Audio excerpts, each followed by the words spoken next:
Aqui é o Além da Notícia, e aí você na sua casa nesta hora da noite nos acompanhando aqui pela TV Canção Nova. Estamos falando hoje sobre um assunto do seu interesse, mercado de trabalho, formação profissional, qualificação, educação. E era isso que o Márcio já ia falar agora, né, Márcio? A questão da formação, da educação para o mercado de trabalho é o caminho, a gente sabe que é o caminho a ser trilhado. Todavia, a gente precisa estar com uma mente muito aberta, né? Exato. É um desafio muito grande, viu? Eu diria que é uma entrave muito grande para... Se o cenário melhorar nos próximos anos, nós temos um desafio muito grande a cumprir. Como nós falamos no bloco anterior, a qualidade e os avanços da qualificação, a necessidade de profissionais cada vez mais qualificados, ocorre pelo lado de quem está demandando esses novos trabalhadores. E pelo lado da oferta, a gente tem um fenômeno muito interessante. Embora a escolaridade tenha melhorado, ou seja, todo mundo, a maioria das pessoas está conseguindo chegar ao ensino médio, concluir o ensino médio, só 10% sai do ensino médio sabendo o que devia saber. Então, assim, a escolaridade, nesse momento, deixa de ser um bom parâmetro para a gente comparar com essa qualificação que, por exemplo, a indústria precisa. Então, assim, é um desafio muito grande. Isso é em português, em matemática, em ciências. As avaliações da nossa educação apontam um quadro, em alguns casos, estável e em alguns casos de piora. Isto é, pouca aplicação no campo profissional, depois que o sujeito se forma, é isso? Exato. No processo de aprendizagem é preciso já fazer essa ponte, né? Quando eu tenho alguns colegas que falam assim, eu nunca usei a fórmula de Bhaskara, né? Que quem está nos assistindo e está fazendo o segundo grau sabe muito bem do que a gente está falando. Ou mínimos, máximos comuns. Nunca apliquei isso na minha carreira. Mas existe aplicação sim no dia a dia, né? Agora, é preciso que a escola passe por uma transformação grande, porque o jovem ele quer a aplicação desse conhecimento. Ele tem a necessidade de concretizar aquilo que ele está recebendo. E como a escola não faz essa ponte, logicamente, na hora de aprender, o jovem vai se colocar de uma maneira, vou decorar.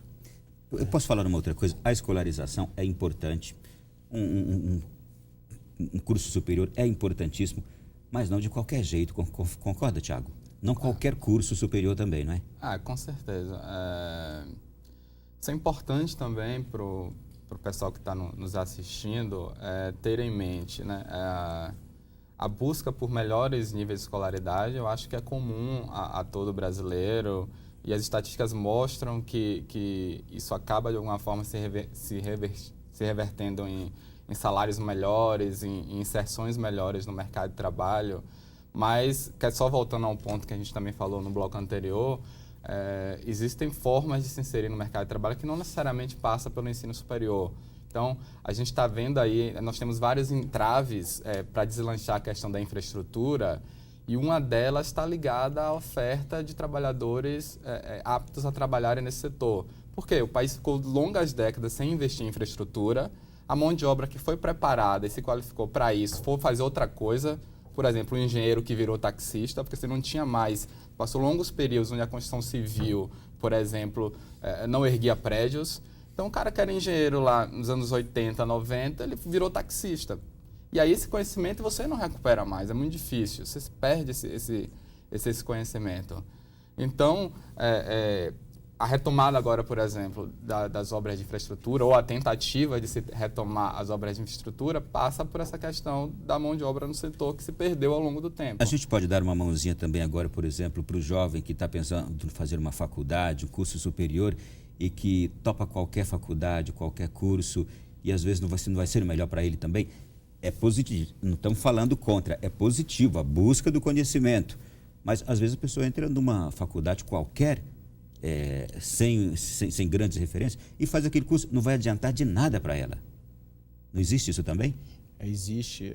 Nós fazemos um acompanhamento dos salários. É uma variável importante, os salários. E também acompanhamento do que o Thiago falou, da comparação do que a gente tem de oferta e demanda e verificar se falta.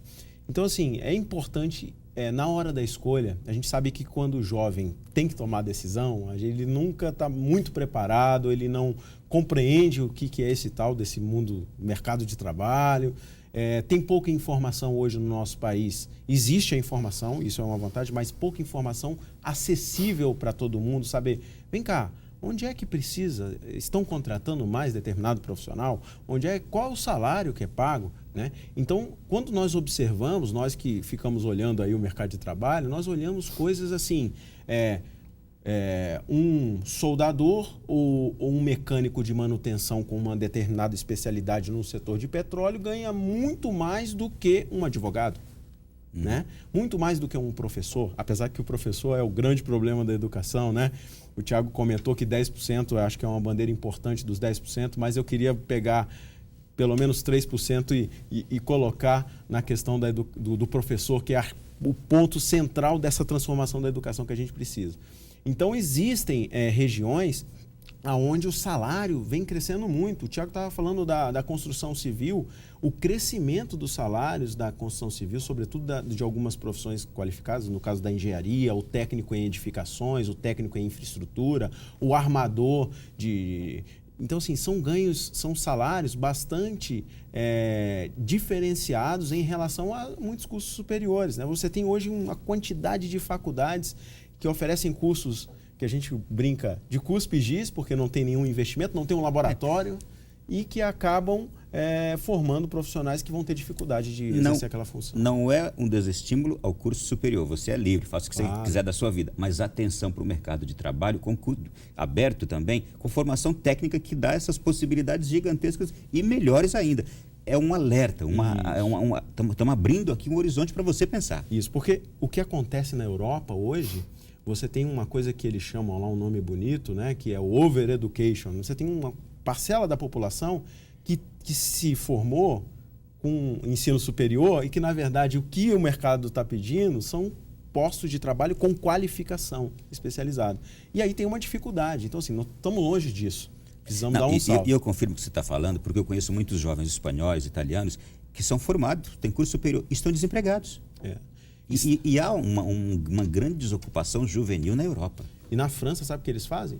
Os profissionais que se formam em curso superior voltam para fazer o ensino técnico. Olha só. Esse é um ponto interessante, porque, na verdade, na minha visão, o fundamental é que a escola dê ofereça um ensino de qualidade sólida, de conhecimentos gerais, até porque o mercado ele é muito volátil, o mercado muda muito. Então, quando você entra na faculdade, você leva 4, 5 anos para se formar, por exemplo, ou um curso técnico que é mais curto, você entra num mercado que está em determinada situação e você sai a outra. Se você tiver uma formação sólida, as empresas treinam seus trabalhadores para o que ela quer que o trabalhador faça dentro da empresa. Se o cara tem uma boa formação de matemática, uma boa formação de português, uma boa formação de história, estatística, enfim, esse cara tem uma vantagem, porque o trabalho, a qualificação durante o processo de trabalho, as empresas fazem de alguma forma. Só que se o cara chega no mercado de trabalho com dificuldades em matemática, em português, em história, em geografia... Isso não é raro? Não é raro, aí a situação se torna... Então, a escola não precisa se preocupar muito, na minha visão, em formar para o mercado de trabalho. Ela tem que dar uma formação sólida nos conhecimentos gerais que um cidadão precisa, como matemática, português, história, geografia. E aí, quando ele for se inserir no mercado de trabalho, seja na indústria, seja no serviço, seja no comércio, as empresas têm que, a partir daí, qualificar esse trabalhador para as suas necessidades específicas, para o seu dia a dia. Que se o Estado cumprir o seu papel lá atrás, já ajuda bastante. Tiago, deixa eu te fazer uma pergunta aqui. Com a vinda da Copa do Mundo para o Brasil, estimou-se que nós teríamos ali um mercado de trabalho muito aberto, as propostas seriam enormes, as oportunidades. A Copa está chegando. Houve, de fato, isso? Esse mercado de trabalho se expandiu e depois da Copa, a gente pode vislumbrar a possibilidade de permanência desses mesmos postos? Na verdade, eu acho que os investimentos da Copa eles vieram a se somar aos investimentos que já vinham sendo realizados há alguns anos, sobretudo no que se refere à questão de infraestrutura, construção civil. Esse é um setor que já vem apresentando um dinamismo grande já bem antes da Copa. Então, os investimentos da Copa nesse campo ajudaram a ampliar postos de trabalho na construção civil, por exemplo. Isso aí, a construção civil é nítido, né? É perceptível. Se a gente for olhar, por exemplo, como eu te falei anteriormente, as taxas de desemprego diminuíram bastante. Hoje, de acordo com a taxa de desemprego, que é medida pelo Diese, está em torno de 11%, mas se a gente mede pela taxa de desemprego oficial do IBGE, está em 5%. São níveis bastante baixos do ponto de vista histórico. E um dos setores que ofertaram bastante postos de trabalho nesse período foi a construção civil. Como eu te falei, retomando os investimentos que estavam por muito tempo ali hibernando. A minha pergunta é essa. Passada agora a Copa e essas construções todas que a gente teve aí, aeroportos, estádios, essas coisas todas, esses postos continuarão? Eu vou falar um pouquinho aqui. Depende. Depende se essa trajetória de continuidade de outros investimentos que já estavam planejados, né, sobretudo nos PACs, né? Uhum. Tem muita coisa além da Copa que estava desenhada ali dentro. Uhum. Se isso continuar, né, se nós continuarmos nessa toada, se o governo tiver capacidade, aí vai depender do resultado do governo de fechar as contas ali, é possível que a gente continue, pelo menos a manutenção. Porque se você pensar aqui em Brasília, cadê todos aqueles operários que estavam construindo o estádio? Exatamente. Né? Para onde eles foram? Né? O que aconteceu com eles? Uma parte dele foi absorvido pela área de edificação ou em alguma outra obra, mas a quantidade mobilizada era muito grande. Então, assim, a construção civil ela já começa a dar alguns sinais de manutenção do patamar de emprego. Agora, essa manutenção vai depender da capacidade e do ambiente de investimento, porque tem uma parte que é investimento público e outra parte que é investimento privado. Então, as pessoas vão fazer investimentos desde que o cenário esteja bom. Agora, muitos postos temporários vão acontecer. Tem setores que tiveram, sim, impacto significativo, que agora vai depender do cenário econômico local. Por exemplo, a indústria de eletrônicos. Aí, com certeza a produção de televisores aumentou, mas eles já estão prontos nesse momento. Uhum. E aí todo mundo vai assistir a sua Copa lá no seu televisor novo, que vai ter uma promoção muito boa e isso vai acontecer. Mas e os trabalhadores que estavam? Será que o mercado consumidor, a dinâmica da economia, né? Os empregos, o mercado externo, porque quem trabalha numa mineradora recebe salário se a China comprar o minério, né? Esses empregos vão ser mantidos, então isso vai dar continuidade ou não ao consumo. Então, vai depender muito dessa dinâmica. Eu não faria uma aposta de que tudo vai continuar se a gente vai conseguir manter esses empregos. Em síntese, a gente precisa recuperar o crescimento econômico que a gente perdeu aí nos últimos anos para que esses postos de trabalho sejam mantidos, né? E tem também postos de trabalho que são gerados no setor de turismo, no comércio, hotelaria, bares, restaurantes, que uma parte vai ser temporário mesmo, mas outra parte pode ser que se transforme em empregos de contratos de mais longa duração, né? Sem falar que em 2016 a gente também tem as Olimpíadas, que apesar de ter um alcance menor, não é tão no Rio de Janeiro, espraiado, né, pelo país, né? Mas também tem seus impactos do ponto de vista dos investimentos que a gente está falando aqui. Ainda nesse mesmo campo, eu li nesses últimos dias nos jornais que a indústria automobilística, o ideal dela seria manter ali em seus pátios carros para 30 dias. Ela está com os pátios superlotados, com 48 dias já de acúmulos de veículos em seus pátios. Isso é sinal também dessa fase da economia que está ali, como você está usando o termo, apenas mantendo, não é? Sem avançar. Eu acho que não só os empresários têm cautela nesse momento, o governo tem cautela também e as pessoas têm cautela na hora de consumir, né? Todo mundo comprou seu carro novo, comprou sua geladeira nova, comprou sua televisão nova, ainda está pagando e não pretende tão... E se o ambiente, a percepção, né, é de que as coisas não estão tão boas assim, todo mundo vai ter um pouco mais de cautela. Então, é natural que vá se ter algum ajuste nesse campo. O setor automobilístico está passando por esse ajuste. Gostaríamos que avançasse, mas depende também da capacidade de endividamento das famílias, né? O quanto que cada família se compromete no pagamento das parcelas, a percepção de se a empresa está bem, se o emprego vai ser mantido ou não vai ser mantido. Então tem uma série de coisas e começam a dar sinais de que... Uma abertura do governo quanto, por exemplo, a isenção de IPI novamente, como houve aquele incentivo anos atrás, não é? Exato, isso pode modificar e estimular um pouco a economia a girar. E aí, logicamente, isso tem um efeito em cadeia, os empregos são mantidos, a produção é escoada, as pessoas compram e tal. Então, a questão da indústria automobilística ela é bastante interessante, porque há uma contradição entre curto e longo prazo, digamos assim. Ou seja, a indústria automobilística ela ainda tem um grande poder de puxar o PIB. Então, não é à toa que, quando se quer acelerar o PIB, a indústria automobilística é uma das primeiras a serem olhadas do ponto de vista da concessão de benefícios tributários, etc. Porque a indústria automobilística tem um efeito, do ponto de vista da cadeia produtiva para trás e para frente, muito grande ainda na economia. Só que quando a gente olha no longo prazo, as cidades brasileiras também não comportam mais tanto carro na rua. Então, o governante de plantão tem o interesse de dinamizar a economia no curto prazo, para que se gere mais empregos e o país cresça mais, mas, ao mesmo tempo, no longo prazo, as cidades brasileiras não comportam tanto carro quanto se tem vendido. Então, a reprodução de um padrão de vida de um americano médio no Brasil, na China ou na Índia, ela é impossível do ponto de vista ambiental, do ponto de vista social, do ponto de vista da vida da gente em sociedade. Então, eu vejo uma contradição aí muito interessante do ponto de vista da indústria automobilística, porque tem essas contradições que eu estou apontando aqui. Voltando aqui à qualificação, preparação para o mercado de trabalho, quero saber se é verdade o que vou perguntar agora. As empresas têm buscado contratar pessoas mais velhas no mercado de trabalho ou estão dando abertura aos jovens?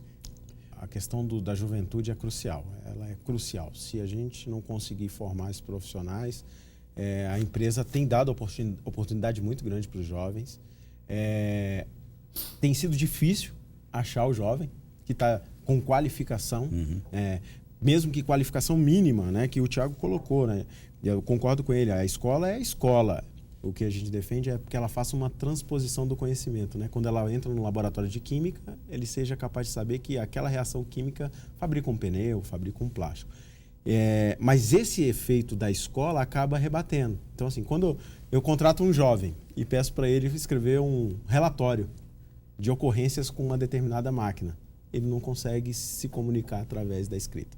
Então, assim, e a dificuldade de encontrar o jovem minimamente preparado com as condições básicas aí de português ou matemática, de interpretar um outro relatório que recebeu. E, logicamente, com essa dificuldade, o que acontece? O salário começa a subir, porque você tem dificuldade de encontrar, você começa a ofertar mais o salário. E aí, vamos dizer, numa condição de desespero, você começa a ir atrás daqueles profissionais que já estão fora do mercado, mais antigos, mais experientes, que podem... E que resolvem o seu problema. E até mesmo, eu não me lembro a última conta de o número de aposentados que pressionam, de certa forma, o mercado de trabalho, porque a aposentadoria ela é baixa relativamente, você tem um teto de aposentadoria, e eles se aposentam e voltam para o mercado de trabalho de alguma maneira, com a sua experiência, com a sua contribuição, mas sem dúvida a grande oportunidade é o jovem. Enquanto a gente não encontrar esse jovem com qualificação, e a palavra qualificação é muito mais ampla do que um conhecimento específico, é o português, é a matemática, é a física, é a química, é saber se comunicar, é conseguir transmitir, é saber um pouco uma outra língua, é saber se relacionar com um colega, né? Resolver conflito, trabalhar em equipe. Então, qualificação é uma coisa muito mais. Então, tá aí. Falando para o jovem, a bola dá na marca do pênalti e você está ali diante dela. É isso, né? Vamos para o próximo bloco, já a gente volta. A gente continua tocando aqui esse assunto. 3 minutinhos.